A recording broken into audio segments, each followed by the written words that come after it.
7 number के आंकड़े में फंस गए कानपुर के सपा विधायक इरफान सोलंकी। दरअसल 7 तारीख को 2022 में एक घटना हुई थी जिसमें इरफान सोलंकी पर 8 तारीख को मुकदमा दर्ज हुआ और 7 जून यानी आज के दिन उस मुकदमे में अंतिम फैसला दिया गया और जो सजा सुनाई गई उसमें भी 7 साल की सजा सपा विधायक इरफान सोलंकी को सुनाई गई। यानी कि 3 बार 7 के ये अंक इरफान के लिए भारी पड़ गए। इस वक्त हमारे साथ समाजवादी पार्टी के विधायक इरफान सोलंकी के वकील शिवाकांत दीक्षित मौजूद हैं। हम उनसे बात करेंगे कि आखिर आज इरफान सोलंकी को सजा सुनाई गई है और ये 7 साल की सजा सुनाई गई है, इसमें किस तरीके की अंदर जो पेच थे, जो दांव पेच अंदर कोर्ट के चले हैं, उसमें क्या रहा है। शिवाकांत जी, ये बताइए कि आज अंतिम फैसला कोर्ट ने आखिर दे ही दिया इरफान सोलंकी के मामले में, सजा भी सुना दी गई, किस तरीके की बहस हुई है अंदर? देखिए, 3 जून को माननीय न्यायालय ने सभी लोगों को दोष सिद्ध कर दिया था। आज की तिथि नियत थी कि आपको कितनी सज़ा सुनाई दे। तो आज सज़ा की सुनवाने के बिंदु पर हम लोगों ने कोर्ट से नरम रहने की और अपने प्रति लीनियंसी बरतने की रिक्वेस्ट की थी, गुहार लगाई थी। उसमें कई ग्राउंड दिए थे इरफान के, रिजवान के। उनका अपना एक राजनीतिक कैरियर है, उनका जनसेवा है, उनके द्वारा कभी किसी प्रकार का कोई ऐसा कृत्य नहीं किया गया जिससे लॉ एंड ऑर्डर डिस्टर्ब हो। इन सारी चीज़ों को रख कर कहा गया था। परंतु माननीय न्यायालय ने जो सज़ा दी है उसमें बाकी सभी मामलों में तो 1 साल या 6 महीने की सज़ा दी है, लेकिन जो मुख्य मामला है, जिस धारा में मुख्य रूप से सज़ा की गई है, वो है 436 का, जिसके अनुसार आगजनी का मामला। तो उसमें 7 वर्ष की सज़ा और 20,000 रुपये का जुर्माना लगाया गया है। अच्छा, ये जो सजा सुनाई गई है, जिस प्लॉट पर आगजनी का मामला था, अब बात सामने निकल कर आ रही है कि वो प्लॉट रिजवान सोलंकी यानी कि इरफान के भाई ने उसे केडीए से खरीदा था और आज कोर्ट के बाहर भी उन्होंने बात कही कि ये प्लॉट हमने केडीए से खरीदा है, जो सरकारी संस्था है। तो क्या लगता है, जो प्लॉट रिजवान के नाम पर था उसी प्लॉट पे आरोप सिद्ध हुआ, उसी में वो दोषी करार दिए गए और अपने ही प्लॉट पे आगजनी के मामले में आज वो सजा खा गए? देखिए, ये 2 बहुत ही रोचक चीज़ें हैं और अलग हैं, इस मामले में समझना ज़रूरी है। रिजवान जो कह रहे थे वो बिल्कुल सही कह रहे थे, ये प्लॉट केडीए का प्लॉट था। केडीए ने इस प्लॉट की रजिस्ट्री मारिया लीज़ा के नाम पे की थी सन 1996 के आसपास, और उसमें उन्होंने डीड में लिखा है कि हम खाली प्लॉट आपको दे रहे हैं, बेच रहे हैं।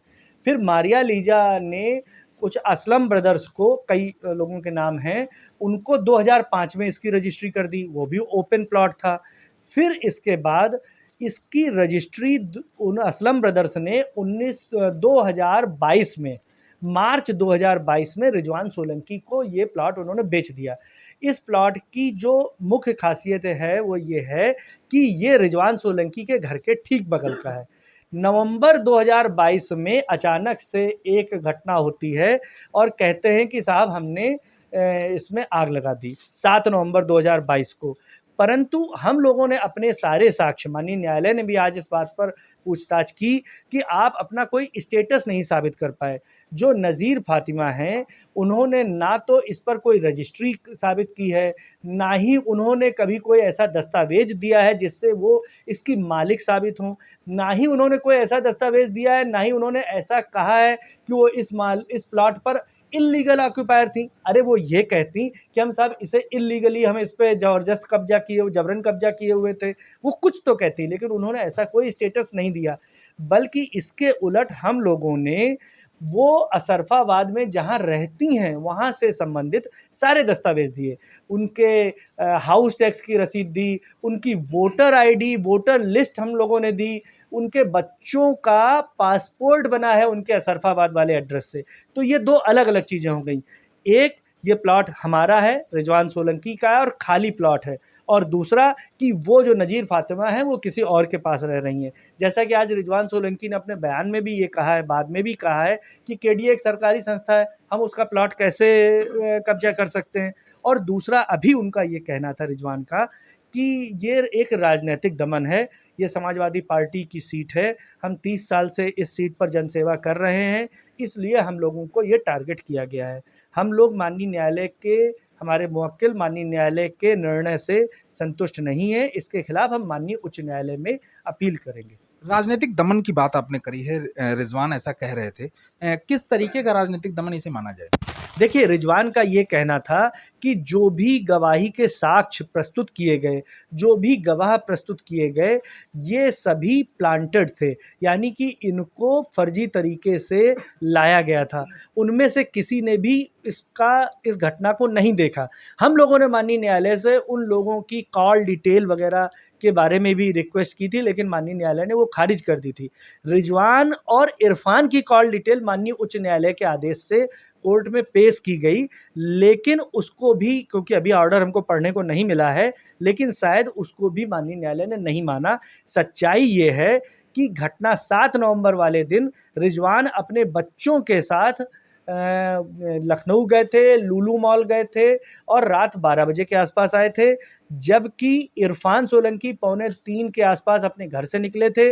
इसके बाद वो कमिश्नर ऑफ पुलिस से मिले थे और उनके पास रहे, जिस तरीके के सारे रिकॉर्ड हम लोगों ने दिए। इसके बाद वो रजवी रोड अपने कार्यालय आ गए और रजवी रोड कार्यालय आने के बाद वो रात 12 बजे अपने घर पहुंचे। तो जिस समय 8 से 8:30 की घटना दिखाई जा रही है, दोनों भाई वहां पर नहीं थे, किसी प्रकार की इनकी कोई उपस्थिति नहीं थी। लेकिन संभवतः माननीय न्यायालय को हम लोग नहीं संतुष्ट कर पाए होंगे, तो कोई बात नहीं, माननीय उच्च न्यायालय में अपनी बात को रखेंगे। अच्छा, एक पॉइंट सामने आ रहा है कि जिस प्लॉट पर आगजनी का मामला है वो प्लॉट रिजवान के नाम पर है। वादिनी नज़ीर फातिमा जिस प्लॉट पर अपनी मालिकाना हक दिखा रही हैं वो उनके नाम पर नहीं है। तो क्या लगता है कि पुलिस की भूमिका इसमें कहीं ना कहीं सरकार के दबाव में रहकर पुलिस ने कोई गलत साक्ष्य गढ़ दिए जिसे न्यायालय में प्रस्तुत किया गया? देखिए, ये गलत साक्ष्य गढ़ने वाली बात तो मुझे लगती है, और आज रिजवान ने उसका कारण भी बताया कि एक राजनीतिक कारण हो सकता है। और मेरा अपना ये भी मानना है कि नज़ीर फातिमा सिर्फ एक मोहरा हो सकती हैं, उनको आगे करके किया गया है, अन्यथा कोई भी किसी के प्लॉट की रजिस्ट्री करा ले। प्लस नज़ीर फातिमा, मैं एक बड़ा सवाल सबसे पूछ रहा हूँ और आपके चैनल के माध्यम से पूछ रहा हूँ कि क्या इस घटना में इनको सज़ा हो जाने से नज़ीर फातिमा को वो प्लॉट मिल जाएगा? मालिकाना हक तो आज भी रिजवान सोलंकी के ही हक में है और वो हमेशा इसके मालिक रहेंगे। अच्छा, इसके लिए अब आज सजा 7 साल की सुना दी गई है, इसके लिए अब आप लोग आगे कहाँ अपील करेंगे? हम माननीय उच्च न्यायालय जाएंगे, कुछ तैयारियां करनी पड़ती हैं, उन तैयारियों को पूरा करने के बाद हम माननीय उच्च न्यायालय जाएंगे। तो क्या लगता है जब तक आप लोग पहुंचेंगे तब तक क्या कानपुर की सीसामऊ सीट खाली हो जाएगी? देखिए, इसका जवाब तो बेहतर विधानसभा की कार्रवाई से मिलेगा, लेकिन चूंकि 7 वर्ष की सज़ा हो गई है तो इसमें कोई बहुत सोचने की बात नहीं है कि अगर 2 वर्ष की होती तो विधायक की बचती, लेकिन इसमें फ़िलहाल हो सकता है कि खाली हो जाए। तो ये देखिए, ये सपा विधायक इरफान सोलंकी के वकील शिवाकांत थे जिन्होंने साफ तौर से कह दिया कि 7 साल की जो सजा है उससे विधायक की जो सीट है सीसामऊ विधानसभा वो किसी न किसी तरीके से अब निरस्त हो जाएगी, उसमें श्योरिटी है और इस जगह पर उपचुनाव होने की भी संभावना है। वहीं दूसरी ओर जिस प्लॉट पर मुकदमा चल रहा था जिसमें आज विधायक इरफान सोलंकी को सजा सुनाई गई, उनके भाई रिजवान सोलंकी को सजा सुनाई गई, ये प्लॉट केडीए से उन लोगों ने खरीदा था। इसके मालिक रिजवान सोलंकी हैं, बल्कि वादिनी नज़ीर फातिमा इसकी मालिकिन नहीं है, ये भी इन्होंने स्पष्ट कर दिया है। और एक बड़ा सवाल इन्होंने किया है, क्या सरकार के दबाव में आकर पुलिस ने मनगढ़ंत कहानी और साक्ष्य को इकट्ठा करके विधायक इरफान सोलंकी और उनके भाई को राजनीतिक दमन करने का प्रयास किया है? कानपुर से वीडियो जर्नलिस्ट शारिक खान के साथ विकास धीमान, एबीपी लाइव।